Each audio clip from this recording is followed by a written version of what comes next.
সাবকবলা দলিল থেকে কিভাবে আমরা মিউটেশন অর্থাৎ নামজারির আবেদন করব এই প্রসেসটা আজকের ভিডিওতে দেখাবো। ধরুন আপনি যার থেকে জমি কিনলেন, সেই লোকটা বিআরএস খতিয়ানের সূত্রে আপনার কাছে বা বিআরএস ভোগ দখল থাকা অবস্থায় আপনার কাছে জমিটা বিক্রি করলো, অথবা সে যার থেকে জমিটা কিনছে ইনস্ট্যান্ট আপনার কাছে আবার বিক্রি করে ফেলছে। সে যদি তার নিজের নামে নামজারি করে থাকে তাহলে তার নামজারির কপি দিয়ে আপনি সাবকবলা দলিল করছেন। এখন সেই দলিলের অনুকূলে হচ্ছে আপনি নিজের নামে মিউটেশন করবেন। টোটাল কথা হচ্ছে সাবকবলা দলিল কিভাবে আমরা মিউটেশনের জন্য আবেদন করব। তো আমরা প্রোফাইলে লগ ইন করলাম, লগ ইন করার পরে হচ্ছে এখানে মিউটেশন অপশনটিতে চলে আসবো। তো লগ ইন যদি কারো করতে কোনো ধরনের সমস্যা হয়, লগ ইন কিভাবে করবেন, প্রোফাইল ভেরিফাই কিভাবে করবেন, এটা নিয়ে অলরেডি আমার ভিডিও করা আছে। তো সেই ভিডিওটা দেখে আসে এটা কন্টিনিউ করুন। তো আমরা এখান থেকে মিউটেশন অপশনটিতে চলে যাই।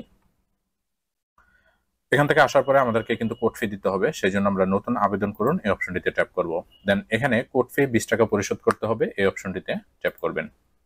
দেন এখানে আপনার বিভাগ, জেলা, উপজেলা, ঠিকানা দিয়ে নিচে চলে আসবেন। পরবর্তী অপশনে ট্যাপ করে হচ্ছে কোড ফি পরিশোধ করবেন।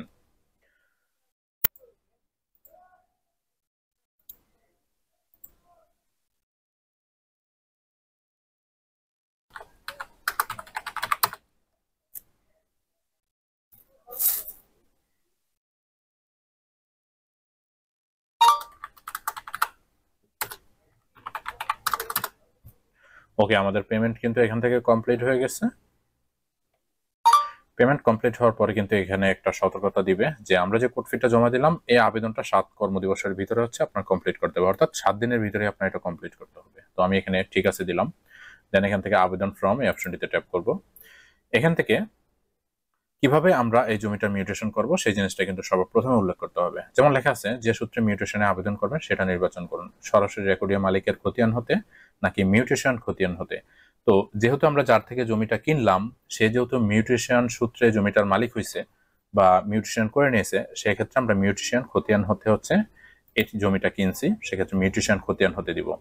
মিউটেশন খতিয়ানের পরে আমরা জমির মালিকানা কিভাবে অর্জন করলাম এটা কিন্তু যে দলিল আছে দলিলের 2 নম্বর কলামে কিন্তু লেখা থাকে যে দলিলের প্রকৃতি কোনটা। তো সেখান থেকে যদি সাবকবলা হয় তাহলে আপনি ক্রয় সূত্রে দিবেন এখানে, আর যদি হেবা থাকে তাহলে হেবা দিবেন, ডিক্রি থাকলে আওয়াজ থাকলে এগুলো এখানে উল্লেখ করবেন। ওকে, তো সেটা ভিন্ন জিনিস। আমি শুধু হেবা বিলটা দেখাবো, সরি আমি শুধু সাবকবলাটা দেখাবো, সেক্ষেত্রে ক্রয় দিলাম।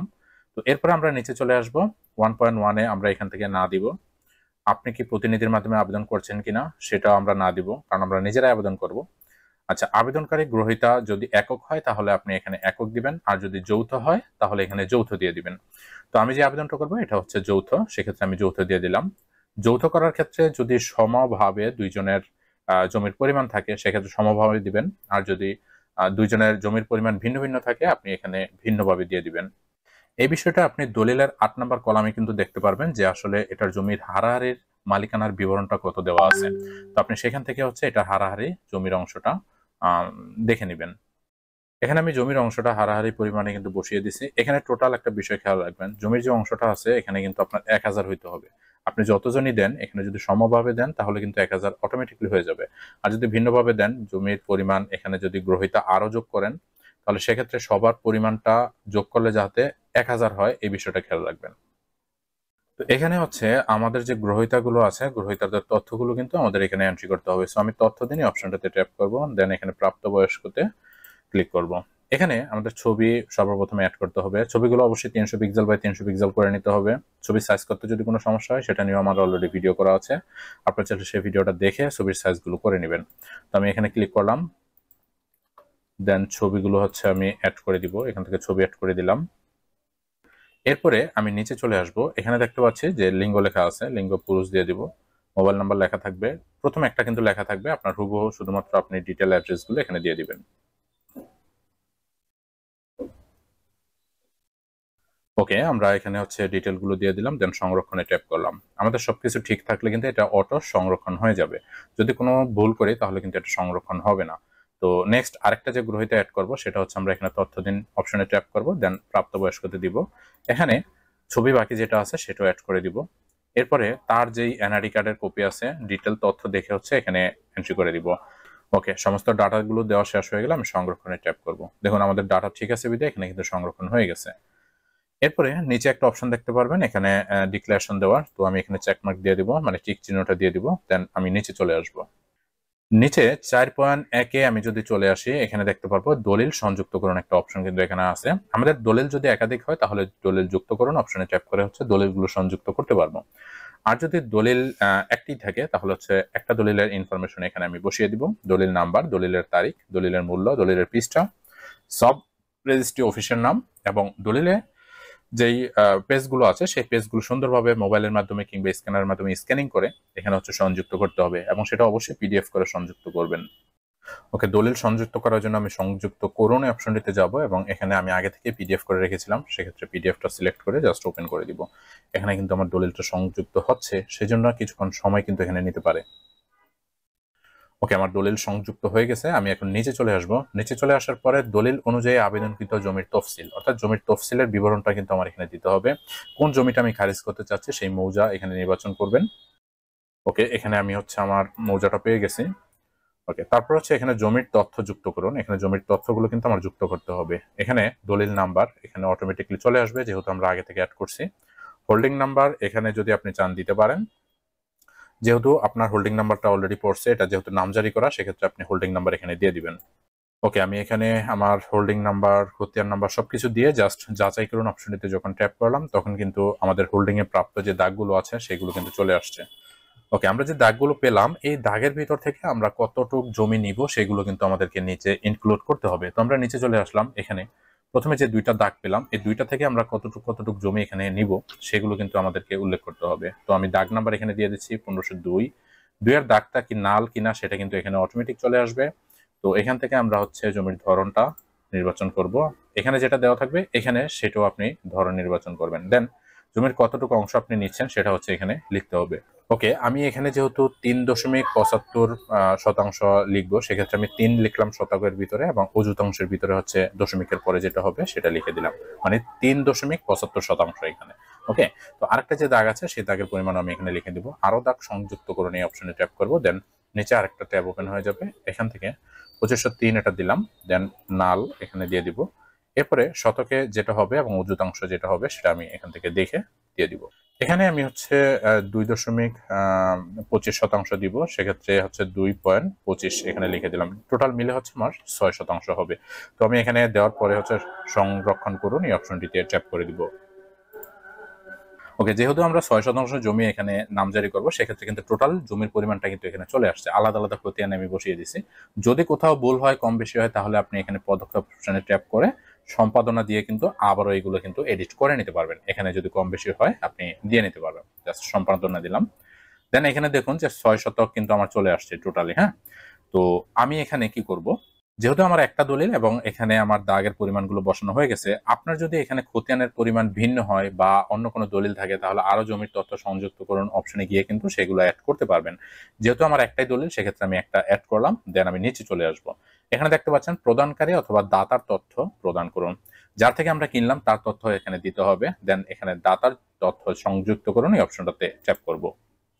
এখানে যাওয়ার পরে দাতার নাম এখানে আমাদেরকে দিতে হবে। দেখুন এখানে আমি কোন কোন দাতার থেকে কিনছি তাদের নামগুলো কিন্তু এখানে দেখা যাবে। তো আমি এখান থেকে নাম নিয়ে নিলাম। নাম নেওয়ার পর হচ্ছে তার বাবার নাম, মায়ের নাম, তার ঠিকানাগুলো এখানে আমি দলিল দেখে দেখে বসিয়ে দিব। আরেকটা বিষয় হচ্ছে তাদের জাতীয় পরিচয়পত্র নম্বর, জন্ম তারিখ এগুলো যদি আপনি নাও বসান তাতে কোনো সমস্যা নেই। শুধুমাত্র রেড কালার যেগুলো দেওয়া আছে, মানে যেগুলো কম্পালসারি, সেগুলো আপনাকে এখানে দিতে হবে। তো এখানে আমরা যার থেকে যতটুকু জমির পরিমাণ নিলাম সেটা কিন্তু এখানে বসিয়ে দিব। আর এই অংশটা চাইলে কিন্তু আপনি দেখে নিতে পারেন যে দলিলের ভিতরে কত নম্বর কলামে আছে। দলিলের 9 নম্বর কলামে গেলে কিন্তু আপনি বিক্রেতার হস্তান্তরকারীর যে হারাহারি মালিকানার বিবরণটা আছে সেখান থেকে দেখে হচ্ছে জমির পরিমাণ কে কতটুকু দিল সেটা কিন্তু বসিয়ে নিতে পারেন। তো এখানে আমি 3% ওনার দিয়ে দিলাম সংরক্ষণ। ওকে, তারপরে হচ্ছে আরো কিন্তু 3% বাকি আছে। এখানে দেখুন 3 শতক কিন্তু বাকি আছে। তো আমি এখানে আরো দাতা সংযুক্ত করে এটাতে দিব। দেন এখান থেকে সংরক্ষণ দিয়ে দিলাম। ওকে, দেন দেখুন এখানে কিন্তু সম্পূর্ণ 6 শতক জমির অংশ কিন্তু এখানে অ্যাড হয়ে গেছে। তো আমাদের এখানে আর কোনো কাজ নাই যেহেতু আমরা টোটাল জমির পরিমাণগুলো এখানে বসিয়ে দিছি। তো এখানে বেশ কিছু অপশন আছে, এগুলো হা না কিছু করার দরকার নাই, যেটা আছে হা আছে হাই থাকবে। তো এখানে আমরা হা এগুলো দেওয়া থাকবে, কোনো সমস্যা নেই।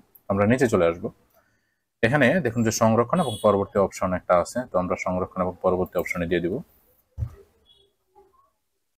এরপরে আমাদের এখানে কিছু বোঝার বিষয় আছে 7 নম্বর কলামে। এখানে 7.1-এ গ্রহীতার মালিকানার দাবি হিস্সা সঠিক আছে কিনা এটা অবশ্যই হ্যাঁ দিবেন, না থাকলেও আপনার হ্যাঁ দিতে হবে। হ্যাঁ না দিলে কিন্তু আপনার এটা আবেদন কমপ্লিট হবে না। আবেদনে জমির গ্রহীতা দখলে আছে কিনা এটা হ্যাঁ দিবেন, নিষেধাজ্ঞা আছে কিনা এটা না দিবেন, জমিতে সরকারি কোনো স্বার্থ আছে কিনা না দিবেন, আবেদনকৃত জমির জোত ভূমি উন্নয়ন কর পরিশোধ করা আছে কিনা এটা অবশ্যই হ্যাঁ দিবেন, না থাকলেও হ্যাঁ দিবেন। গ্রহীতার দ্বারা এই মৌজায় কোনো খতিয়ান আছে কিনা এটা না দিবেন। টোটাল কথা হচ্ছে আমি এখানে হ্যাঁ না যেটা দিলাম, আপনারা যেটাই আবেদন করেন না কেন এই অপশনগুলো আপনি স্ক্রিনশট করে রেখে দেন। আপনার এখানে আমি যেভাবে হানে দিলাম সেম এটাই দিতে হবে। এর একটু উল্টাপাল্টা হলে কিন্তু আপনার নামজারি মঞ্জুর হবে না। তো এখানে আমি নিচে চলে আসবো এবং এখান থেকে 7.7 এসে প্রযোজ্য নয় অপশনটা ট্যাপ করব। দেন এখানে চেকমার্ক আরেকটা ডিক্লারেশন দিতে হবে। তো এটা দিয়ে আমি এখান থেকে আবেদন দাখিল করুন অপশনটিতে ট্যাপ করব। তো আপনি আরেকটা বিষয় হচ্ছে ফাইনাল সাবমিট করার পূর্বে কিন্তু এখানে আবেদনটা সঠিকভাবে পূরণ করা আছে কিনা সেটা দেখে নিতে পারেন। পূরণকৃত ফর্মটি দেখতে ক্লিক করুন, এই অপশনটা ট্যাপ করবেন। দেন এখানে আপনার ডিটেইলগুলো চলে আসবে, আর সবগুলো কিন্তু আপনি চাইলে আরো একবার দেখে নিতে পারেন। ওকে, যেহেতু আমাদের সব ঠিকঠাক আছে আমি এখানে জাস্ট ক্রস মার্কে ক্লিক করে দিলাম।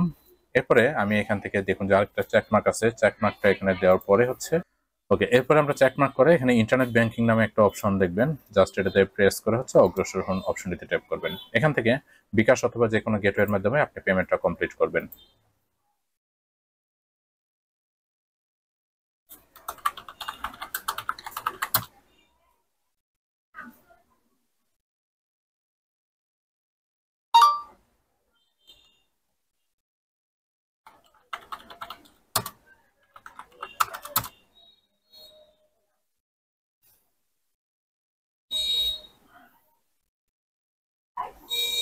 ওকে, আমাদের পেমেন্ট কমপ্লিট কিন্তু শেষ হয়ে গেছে। এখানে আবেদনপত্রের নাম্বার সহ আমরা এগুলো কিন্তু পেয়ে গেছি।